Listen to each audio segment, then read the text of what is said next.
Welcome to the Elegance of Nae. I'm your host, Nae, and on this podcast, we'll be talking about a variety of topics with amazing stories. Let's get into it, shall we?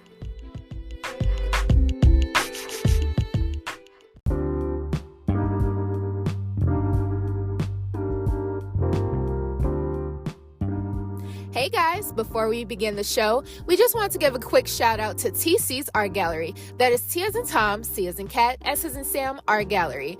They do amazing social media advertisement, logo design, website design, and they even help with social media management. Check them out today at TC's Art Gallery LLC.square.site. All right, let's start the show.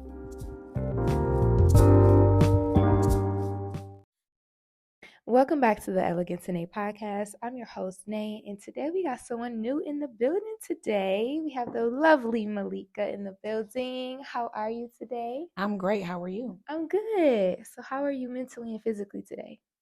I'm blessed. I'm happy to be alive and just to get another day. And it's a nice day outside. That makes it even better. Most definitely. So let's get into it. So how were you growing up? Like where did you grow up? I grew up on actually the Detroit, on the east side. East Okay. side of Detroit.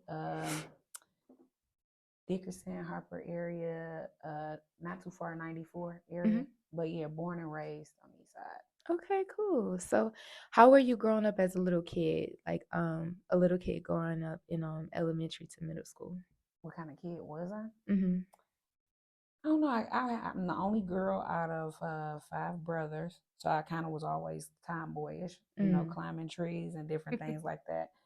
But for the most part, I think that I was a pretty good kid. My parents were together, and I was raised in a 2-family home. But drugs at that time, in that era, a lot of parents at that time was on drugs when I was growing up. So I had one of those parents that was on drugs. So that was kind of like going off into becoming an adult, like a young adult, maybe about 14, is when I started really running away from home and stuff like that. So my situation changed real quick once I got to high school.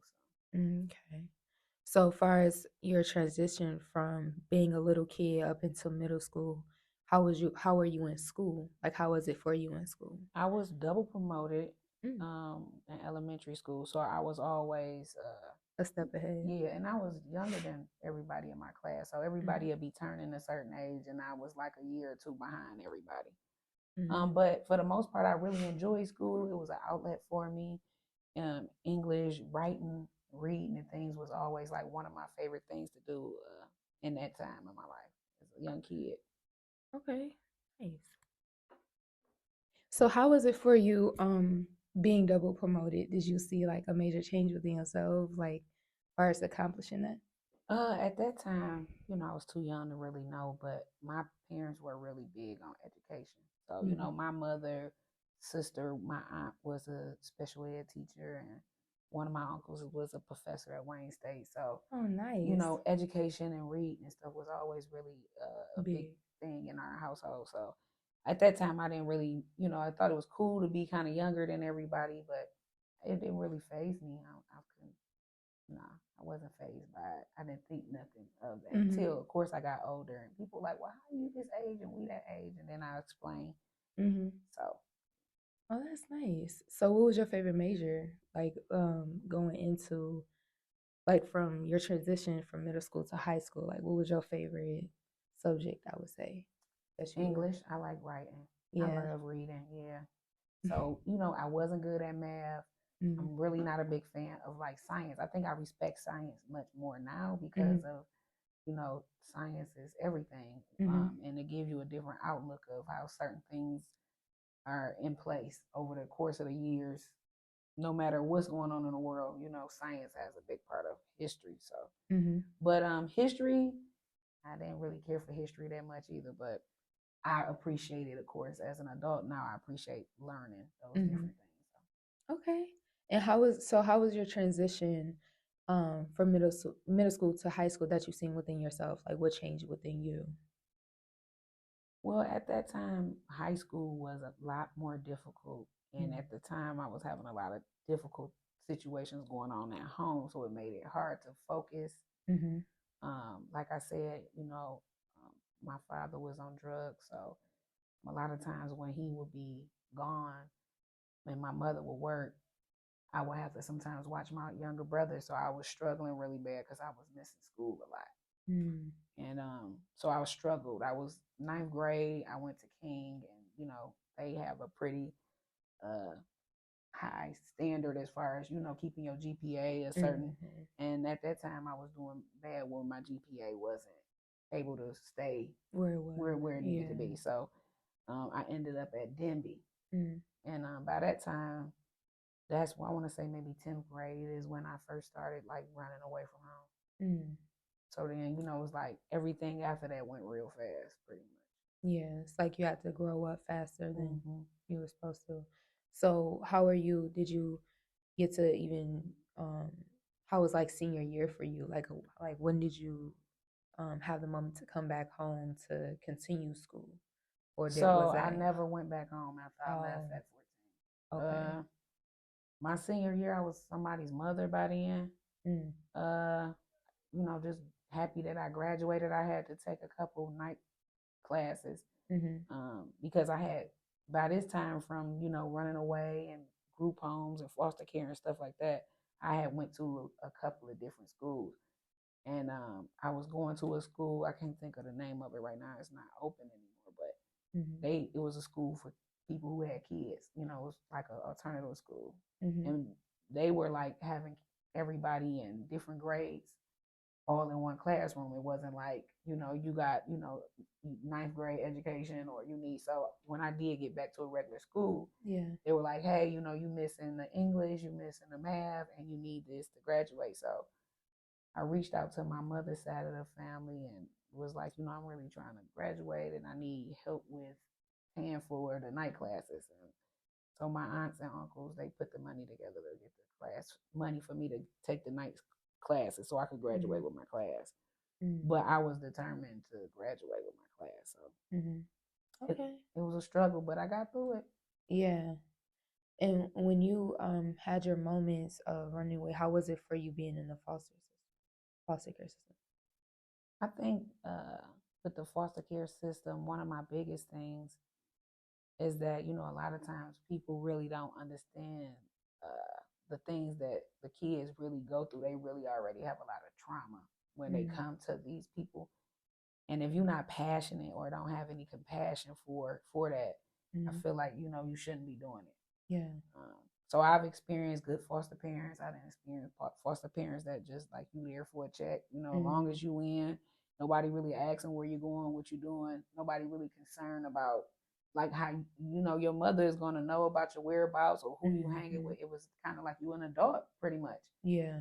So you make and then by this time, like I said, 16, I had a baby. So I gotta make grown decisions because I'm somebody's mother now. So Mm-hmm. that they not looking at it as this still a kid. Yeah. That this kid still need a lot of guidance. And now that she has a baby, this is even more reason for us to try to maybe be more supportive. But you don't get that. Yeah. Did you have any mentorship at all becoming a young mother, like going, like getting any parental help when you So I first did started take out? some parenting classes. One thing they did have us do, they did have us take. I took quite a few parenting classes, Mm-hmm. which was really informative. But I've been basically raising like kids like my whole life, like Yeah. as far as like my little brothers and my little cousins and stuff like that. Because I my little cousins also had experienced their parents being on drugs and stuff Mm-hmm. too. So we all kind of were real Was close going through because we that. all kind of had that experience. So we leaned on each other a lot. And I was at that age where I had some older, like, I got older brothers and stuff, but it was like a nice little gap in between. So I was like, I'm kind of like in the age where I can hang out with my older cousins and still hang out with my little cousins. It was like I was right in the middle of that. Yeah.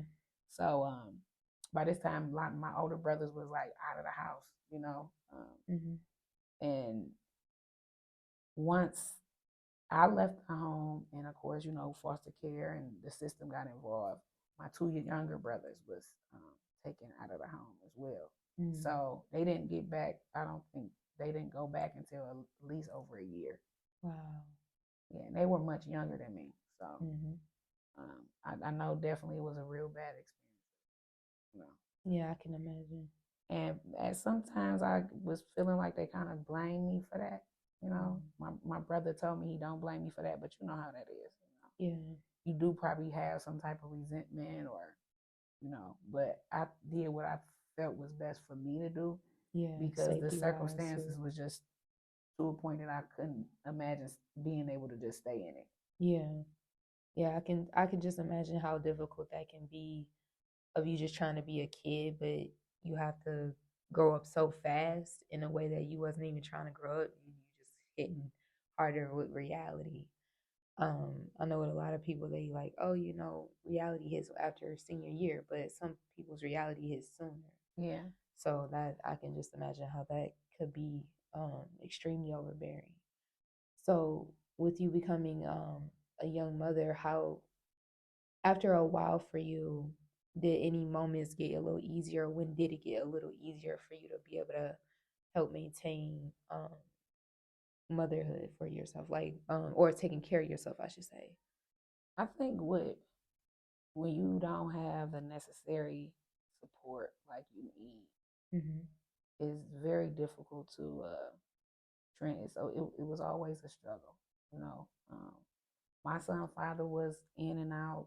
He wasn't stable. He was kind of like, you know, he had a kind of rough upbringing. So and he had other children and different things like that. So it was kind of like I wanted the best for my son. And like I said, when I had him at 16, maybe he was about 9 or 10 months, and I ended up going to jail. So he entered, he was a temporary ward of the state because I was a temporary ward of the state. And so, of course, that's the first thing they did was put my son in a foster home. He was in a foster home for about a month until his paternal grandmother went and got him. But you know, just all of that was traumatic, and being incarcerated where you wasn't able to help your own kid, you know, you feel real defenseless. Yeah. And I felt bad that I had put him in this type of position. It was like I was pretty much doing the same thing that my parents had did. It was just something, you know, it wasn't the same thing, but it was still like I was making a bad decision that was altering our lives. So, I definitely think that experience was needed because I think being raised in an environment where you deal with a lot of drugs and then you see a lot of violence and stuff, you kind of resort to those type of things because that's pretty much all you know. Yeah. So, you know, I feel like that humbled me a lot as far as like, you know, being there and being in an adult situation where you seeing people are, you know, their kids being taken and like it's sad. That's all I can say. Sometimes people be caught up with the wrong people at the wrong place. It be stuff that really people think just because people go to jail, they criminals, they bad. It don't even be like that. You know, sometimes it just be a bad choice. You know, you with the wrong people, you know what I'm saying? It don't mean you a horrible person, but it gave me a perspective too about, you know, people being locked up and, you know, how people be judgmental about where they came from and what they got. Just like, would nobody believe that about me if they would, you know, if you just got to know me, you would never thought I was incarcerated or, you know, when I tell people that, they never be like, oh my God, I would have never thought that. Yeah. Now, growing up after a while, have you ever wound up communicating back with your mother again? So I do. I communicated with my parents. I let my kids be around them and everything. I never wanted to, because I didn't think that they were horrible parents. I just think that they pretty much did what was done to them. And so, you know, when you think about the history behind a lot of stuff, you got to start digging into like people's history and how they was raised. Because a lot of times people was only just reciprocating what they know. Yeah. And you know, you trying to do the best that you can. I'm pretty sure my father never expected to be, you know, on drugs where he did it for majority of my life, you know, till the day he left. Yeah. And he taught me a lot, you know.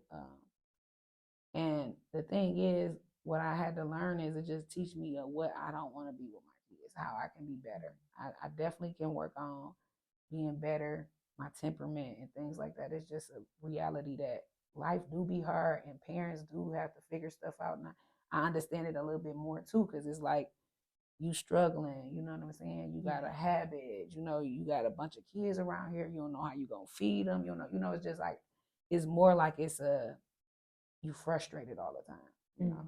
Yeah. And so now I understand that, because I've been in those positions where I'm like, oh my God, what am I gonna do about this? Or I'm gonna pay this bill. I ain't gonna, like it just be stuff like that. But what I'm learning is you gotta have different coping mechanisms.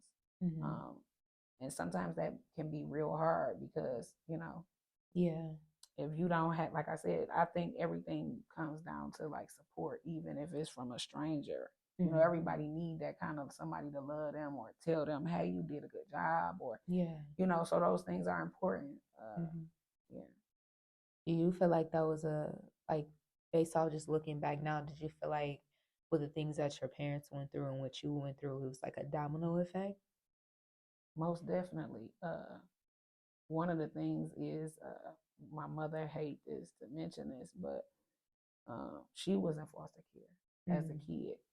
I don't, they didn't never give up any real specific details, but she had some bad experiences as well. And, and just for it to kind of be, her kids went through that, and, my son experienced that. And, even though he was too young to remember it, just me knowing that it happened. Yeah. But it definitely, I do feel like sometimes that it takes somebody, or the generation at that time, to say we're not gonna let it be another generation that we're gonna do this with. So I think with my parents and my father, and his dynamic, he was basically his parents. His father wasn't in his biological father wasn't in his life until like he was an adult, and I guess he didn't find out that his stepfather was his stepfather until he was like 12 or 13. So the whole time he was thinking like this was his father, because the man had adopted him. He got his last name and everything. So, but this is back in the day. But he was, my father, remembrance of his stepfather was he was abusive to my grandmother. He was abusive to them, and so my father was very big on discipline. So he was abusive to us. So yeah, I do think it's got a lot to do with the history. Because it's just like I said, you just going off of what you know. Yeah, feel like it's normal. Yeah. Yeah. So how has it been for you, like kind of going into motherhood, like now that you've went through so much already from your firstborn up until now? How has it been as far as your teaching mechanisms to your children, things that you want them to know, things that you want them to carry on? I think you gotta have just a lot of patience. And every kid, because I have 4 kids now, but every kid is desire or need different parts of you, which can require a lot. Sometimes they require things that you can't give them because you might not know how to give it to them. So sometimes you have to be realistic when you are communicating that. I think just effective communication. One of my biggest things is my patience. I don't have a lot of patience like I would like. I feel like I have more patience with other people's kids other than my own. Like I just instantly like, you already should know what to do. Like, why did you even ask me? I hate that though, because I don't know. I think I can work better on that. One of the another things is too, I feel kind of bad about is, I always be like, oh, I can't wait till these kids grow up and this and that. Because I have been raising kids for a long time. I do kind of like at a point in my life where I just want to just kind of focus on me. I know that's kind of crazy to say that as a parent, but I feel like for majority of my whole life been dedicated to somebody else, or taking care of somebody else, or I've been having the responsibility pretty much my whole life. So it's like I feel like by the time it be my time, I'll be old and can't move around as much. So I be feeling kind of bad that I be like, I know it happened quick too. Like kids growing up, it happens real fast. But I am thankful that God did bless me to be able to, have children, because I know a lot of people that had that same desire that haven't had that experience. So Yeah. I know that, it's a blessing. So Yeah. But I understand what you mean though, because you started off as a young mother and you just like, I didn't even grow up. I didn't even get the experience of becoming an adult like everybody else. I had to become a mother right away and learn from that aspect. So I get what you mean when you saying like, y'all come on, because I just want my me time, like yes. really dedicated to yourself. Yeah. So going into more of what you do now, let's elaborate more of like how you became an author, you writing. Like what drew you to that? Well, I always wanted to write a book just because I felt like I had been through a lot in such a short time. Like most people be like an autobiography. Like, how old are you? Like, what could you really be talking about in an autobiography? Mm-hmm. So then once I get to explain it to them, like, I was running away and all these different experiences. I think it's eye opening because I talk a lot about my relationship with my oldest son's father, and like how kind of like you a young girl and you kind of looking for love and you kind of naive, and so it just kind of tell you like how I allow my emotions and the decisions I was making. It was kind of like impulsive, um, not really knowing, because nobody never really talked to me about sex for real. I think that's really important too. Like nobody was really having those conversations. Like about having sex, but you really don't know about what go on during sex. It's like you don't know really like somebody not gonna say, okay, here go a condom, and this is what you put. Like it was a lot of things that I just was ignorant to. Like I just didn't know. So it was crazy, finding out that I was pregnant, and I explained all of that. Like I was in this foster home, and me and the foster mother had a pretty good relationship, and she pretty much let me do what I wanted to do, as long as I was going to school and stuff like that. And when she found out that I was pregnant, she was so upset. She was so upset.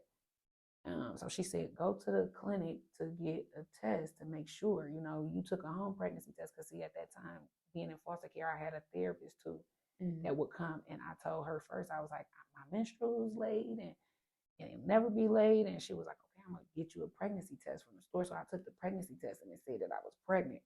But when I went to the clinic, which is the craziest thing, they told me I wasn't pregnant. So I went like 3 or 4 months. Wow. The whole time thinking I wasn't pregnant until the school called my foster mother and said I was asleep in English class. And I normally, English my favorite subject, and they all knew that. And I couldn't stay woke. I used to be feeling sleepy and tired, and I didn't know why.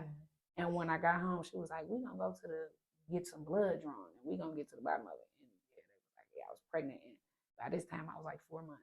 Wow. So it was like, I was like, I don't want to be a mama. I don't want to be a mama weekend. So she was like, well, let's talk to his mother. And he was like, he wanted me to have a baby. And the mama was like, she wanted me to have a baby too. And I was like, well, I don't want to do that. That ain't what I want to do. We too young for this. But when I went in there and they told me the process of the procedure of the abortion and all of that, not me being as far as I was, it would have been, I wouldn't have been able to do that.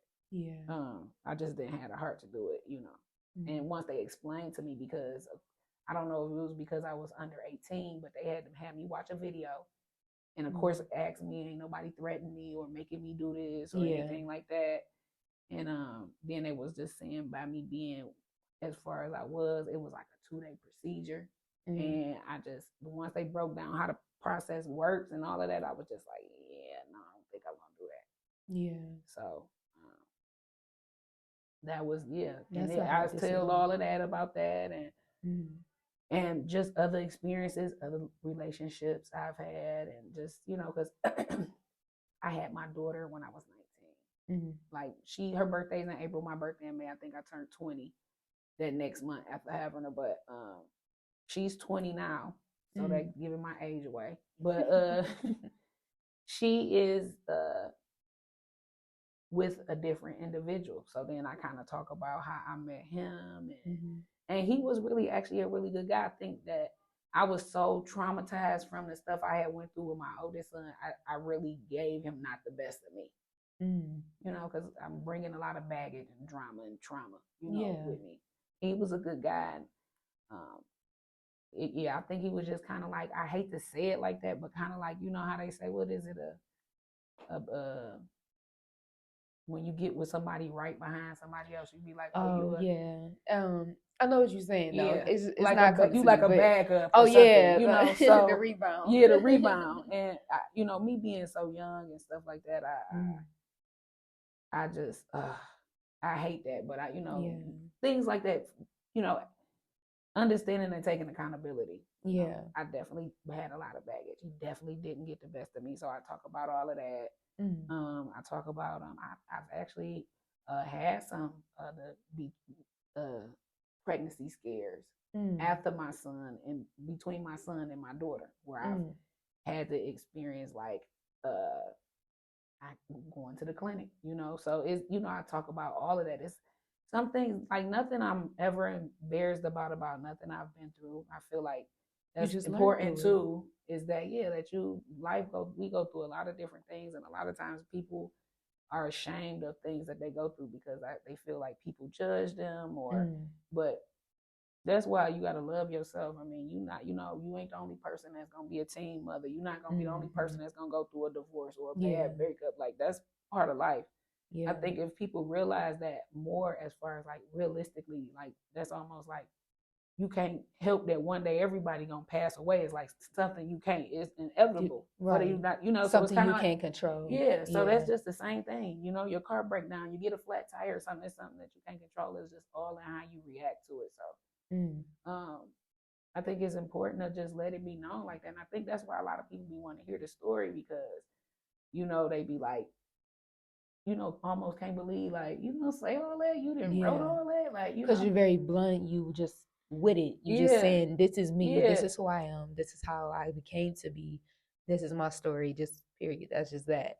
Right. And to be honest with you, I feel like if people use some of their struggles and build a brand off of that, it's comfortable. It makes you be able to be more comfortable because it lets you know it's other people out there in the same particular situation. So it's crazy because when I talk to people and I be telling them I advocate a lot for like just the foster care community, just because I feel like it's a community you don't really hear nobody saying nothing about. Like that's true. You can, they have things for cancer or sickle cell or but you don't ever hear about those entities. And there's thousands and thousands of kids that enter foster care every year, and there's a lot of kids that never go back home.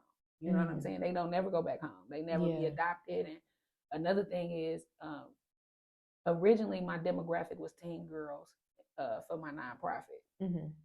I was just about to get into that. Yeah, but we want to also help young men as well, and because it's not nothing as far as life skills, and helping somebody out is everybody's affected differently, right? So one of the statistics I was looking at that they were saying like how the number for teen pregnancy is high with foster kids.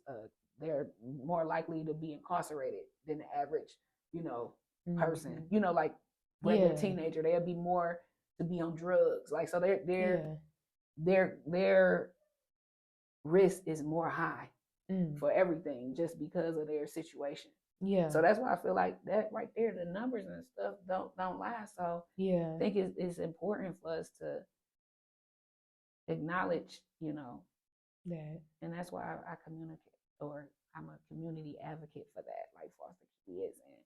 And I think it's very important that they are acknowledged because they are humans too. And a lot of times they've been treated a certain type of way their whole life. And people treat you like that because they like, oh, don't nobody. Sometimes people treat you like that because they think don't nobody love you. Ain't nobody gonna come and take up for you. You know what I'm saying? So and it's sad because you at a vulnerable state where people take advantage of people when they in them type of states, and it's sad to say, but it happens all the time. And that's crazy. I've met individuals myself that you wouldn't even thought until they stated, oh yeah, I used to be in the foster system. Yes, I used to be this way. However, that's not what define who I am now. This is not gonna break me. And I feel like a lot of people that's went through that, when you come out that strong and that bold to just add that to your story and your legacy, it builds you and molds you into a better person to be able to tell your story, to be able to be supportive and be a mentor to others that need to hear that. Because even people that are probably in the system right now, they need that, that mentorship, that genuality from somebody that's really being there compared to, oh yeah, I'm telling you I'm gonna be here, but I'm not really here. Right. So right. yeah, I feel like that's honestly what you're doing is really amazing with your business, and I want to get more into that, but we're gonna save that for part 2 though. Okay. You know, because they gonna they gonna get geeked up about that. But yeah, that's just amazing though, because not a lot of, like you said, not a lot of people are focusing on children in foster care. They just, or like I've seen, not to compare to TV stuff, but like for example of like Law and Order, when they show just a clip of like a foster parent just in it for the check, but they're not really taking care of the kid. They just letting the kid just be there and just letting them really much live their life, and they be as young as 6, 7 years old, and they just like, we're here, but you're not seeing me, you're not hearing me. So that's, and it's really deep. That the whole dynamic is really deep in itself. So that's why I say you got to be a person that's really passionate about it. That's why I feel like people that come from that particular community will understand it. It'll be a little bit more sensitive to them just because they can relate to it. And I think a lot of times people think, oh, you living with somebody, but if you there and you in a house with people that you don't know, you know, it's like living somewhere like with some strangers, basically. Like, yeah, that is very uncomfortable. When you go home and you know, take your clothes off and put your pajamas and stuff on and get comfortable and stuff in the house, you feel good. Like, I'm in my safe haven, I'm in my home. Yeah. But if you stand somewhere, it's almost like you in a roommate type of situation where you're like, I don't know nothing about like, how people. Long am I gonna be here? Who are these people? Who coming in and out this room? Whatever. Yeah, it's an uncomfortable situation. It feels kind of like in an icky feel. And if they don't make it like warm and inviting for you, that makes it difficult too. Like, you know, and then if they have other children, sometimes, you know, of course it be issues with that and the different relationships. I think that's very important too. I think, I don't know how they do it now. I know that, of course, when you become a foster parent, you have to go through these various trainings and maybe workshops. But I think that is important for them to talk to former foster kids, people who are adults, and where they are in their life and things that they're doing, especially if they're productive, and, you know, just getting that information of, you know, what was some of the triggers for you and things. I feel like if they knew that, they'll be able to help the kid more if they're really serious about being a resource for them. Being genuine about it. I totally feel that.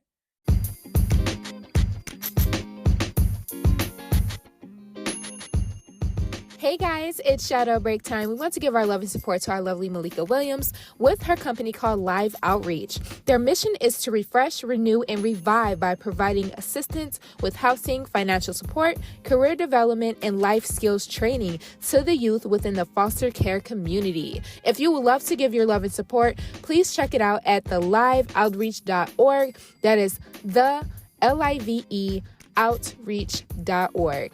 Check it out in our bio and in the description down below. All right, back to the show.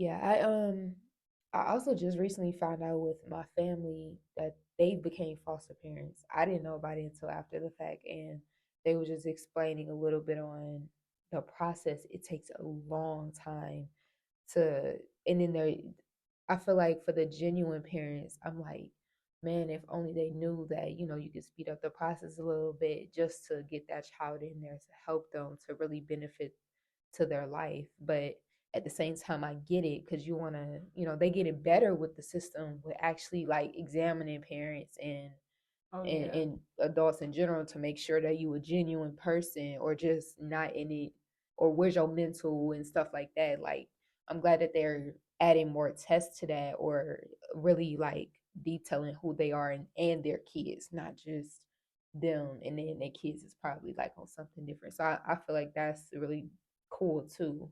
And to even think that, to have a new addition um to your family even after having kids, and numerous kids at that, like, I feel like that's really dope for the genuine parents that are willing to really help um parent, like, you know, kids out here in the foster system. I feel like that's really cool. So in the beginning of the show, you chose two topics, which is nervousness and depression.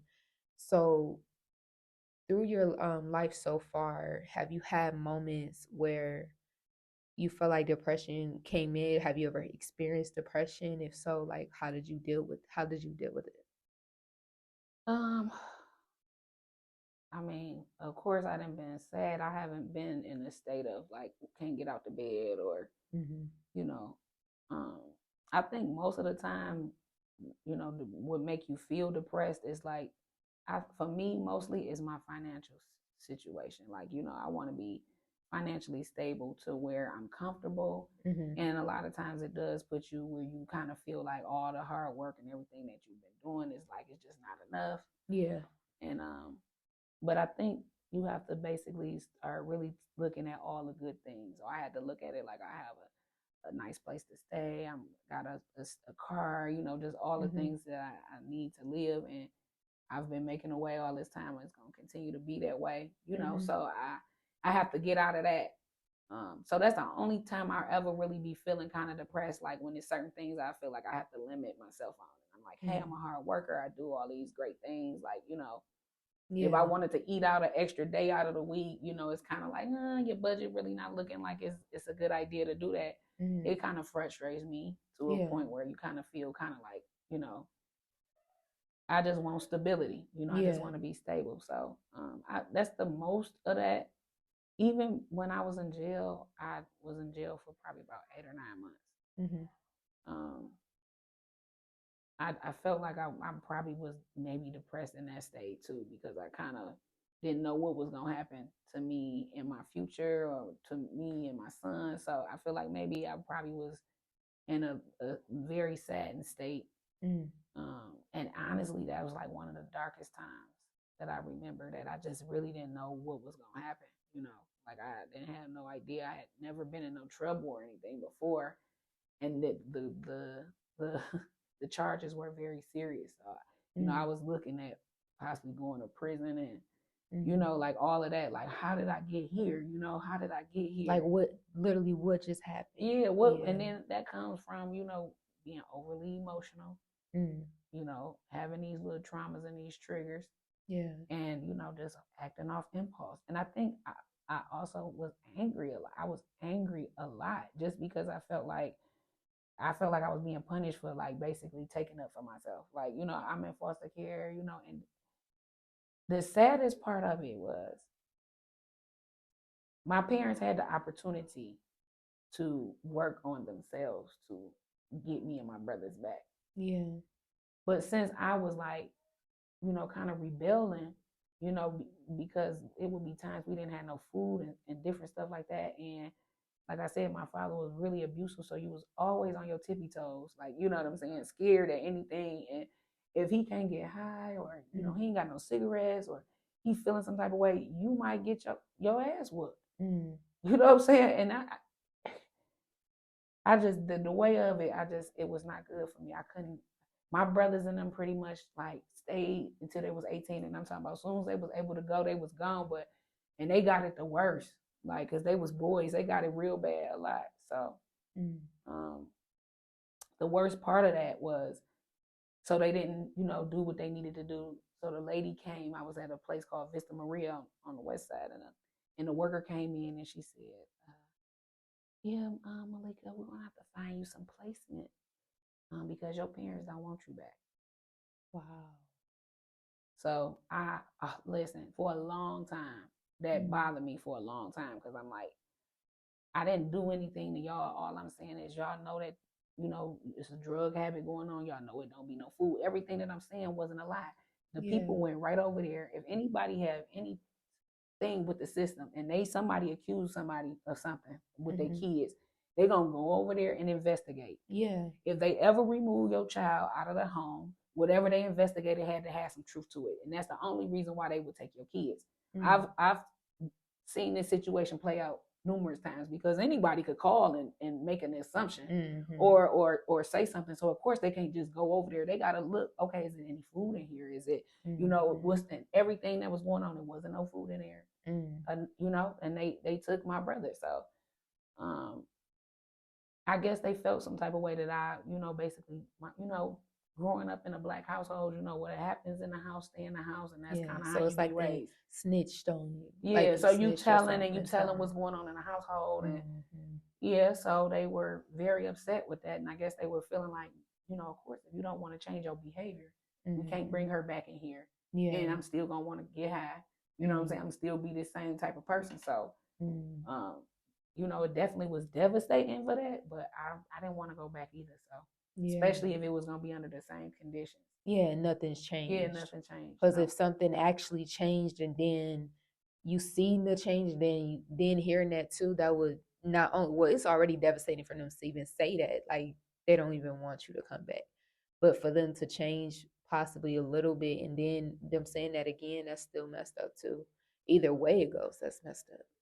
And that's deep within itself.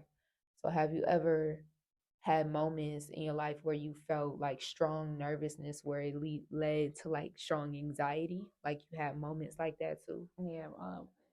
Since I've been doing more like speaking and more podcasts and different things like that, I have, because I've had to, do a speech in a room where it's been like a nice amount of people, and I've been doing it for a couple of years now, so it's not as bad. But normally, I think I have, like, a lot of times when I'm around a different diverse of people that I haven't been around, sometimes it could be a little intimidating because people might have certain kind of credentials and different things like that. So I'm gonna give you an example.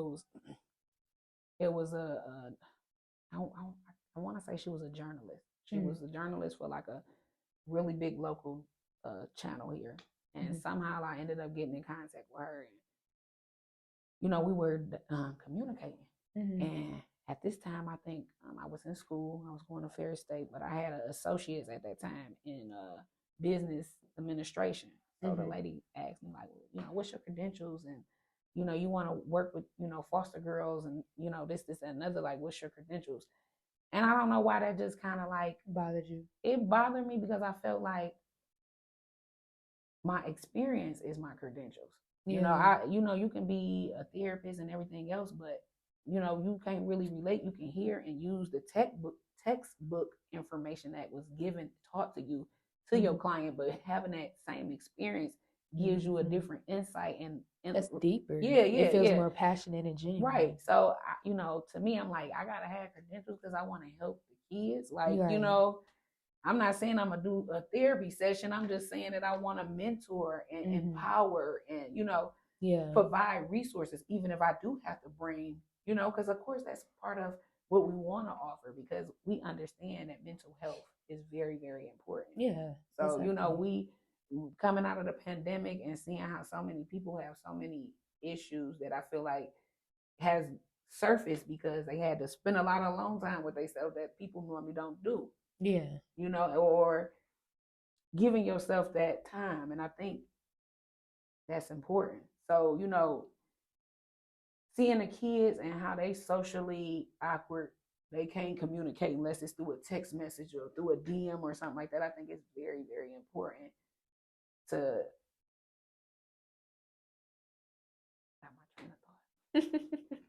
it happens. I'm having a brain fart right now. But, yeah. I just think that mental health is very important. That's just one of the things I do want to elaborate a little bit more on, as far as like with programming for the nonprofit. I definitely want to do stuff like yoga and meditation, and different little small things that you could do that can like really bring your temperament down if you needed to, or just having different coping mechanisms, like I said, ways and to interacting with people. I think that's really a lot of times people just really don't be knowing. So. Yeah, and I definitely understand that too. Like a lot of key factors plays with our mentals on a day-to-day basis and how we handle them, and also sometimes with our maturity level in a sense too. It plays a factor because of how our approach on it or however we address the matter. But I definitely feel you on when you're like, credentials, like why?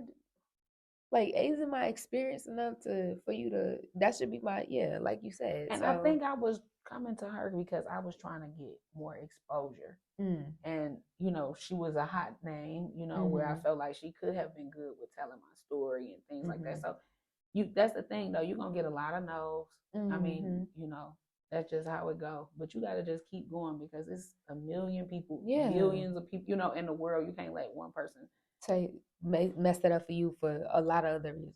Yeah. I feel like I know there's, you go to school to get a degree and stuff like that, but I feel like it's so many people out here with businesses that are way more valid. No offense to people that are in school for degrees, but I feel like the people that's actually experienced and learned it hands on in person from scratch from when they were born up until now, it's like I feel like we're more valid and experienced and more passionate about it. And you can see a true difference between someone that's, mechanically built from school versus somebody that went through the experience, the struggle, the literals of whatever that industry is or whatever they went through. And I feel like it brings the best out of whatever that is that they're trying to benefit to. And I feel like that goes a long way too. And you can really pay attention to that based off of if they, went into it on an entrepreneur tip or just giving advice like how you're doing mentorship and being there for others and things of that nature. It's like that plays a key factor too. So how has it been for you? Like what was one of the biggest heartfelt moments or how heartwarming experiences that you've dealt with being a mentor so far? Well, the thing is, I experienced one time I did some volunteer work for a church, and they were doing like a workshop, and so they needed people to basically do activities with the kids while the parents were in the workshop. And we got really creative and we did some art stuff, and then we had some card games and board games and stuff we did. And this one little girl just was like, "You is my best friend. Like, oh my God, you is my best friend." And like she was like, "I'm never letting you go. I'm never letting you go." So she had my arm, and so by the time it was time for them to leave or whatever, she honestly did not want to let me go. And I don't know, that just made me feel like, I feel like even no matter how old she'll get, I wonder will she remember that, because I know that was really heartfelt to me that I've never seen this kid before, haven't seen her since then, but to know that I had that kind of impact, it meant a lot to me. Yeah, it meant a lot to me. And they just so pure and innocent. They really don't, they don't judge you or look at you or what you got on or, they kind of like, especially if you're a good person, and I'm like, you know what, you not that bad. So, yeah, that's one of my heartfelt moments. And then just seeing them grow, maybe one or two here and there.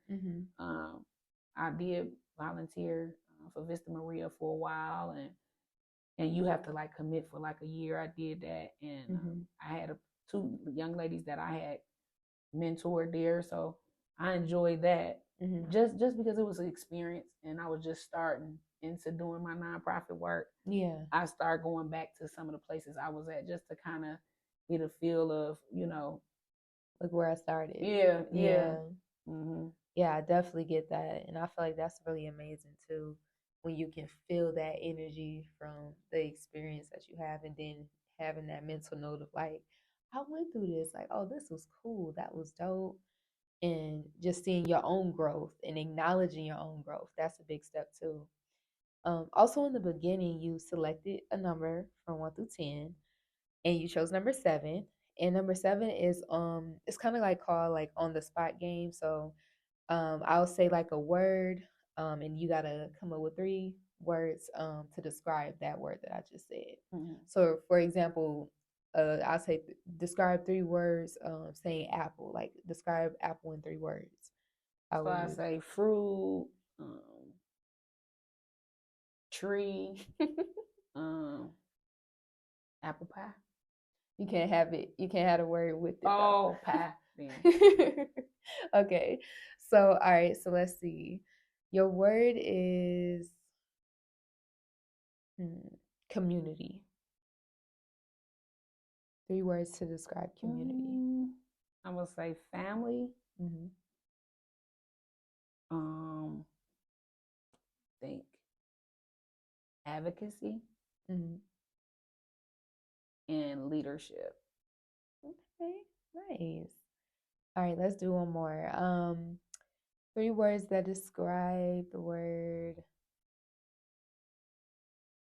motherhood. I would say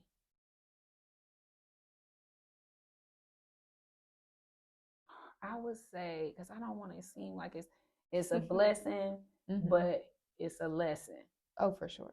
So I would say blessing, lessons, and growth.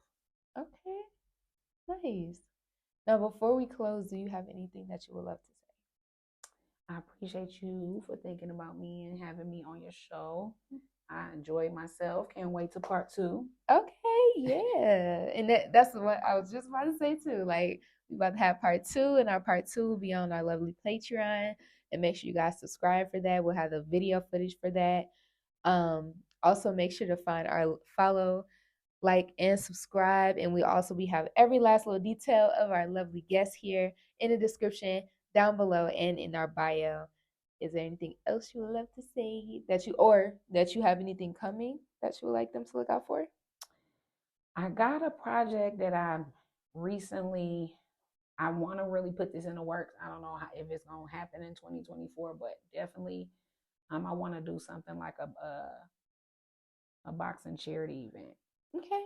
Yeah, so I'm looking and talking to some people now, May of 2024. So that's one of my main projects that I'm working on for fundraising for next year. And also, we did a wellness fair, and the wellness fair did really good. So all the partners, Wayne Pediatrics, shout out to them. They were great. Dr. Benjamin, she was really good with getting a lot of resources to the fair. So I was excited and happy for that.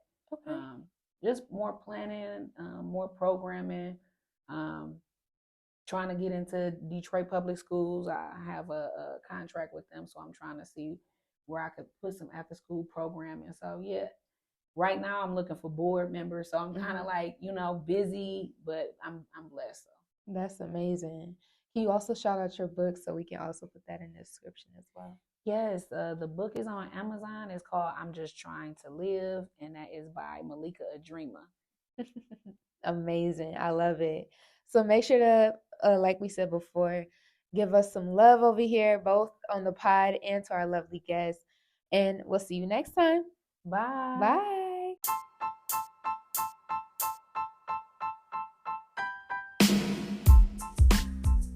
Thanks for tuning in to another episode of the Elegance of Nae podcast. I'm your host, Nae, and make sure to like, share, and subscribe, and also follow us at the Elegance of Nae podcast. Until next time, see ya.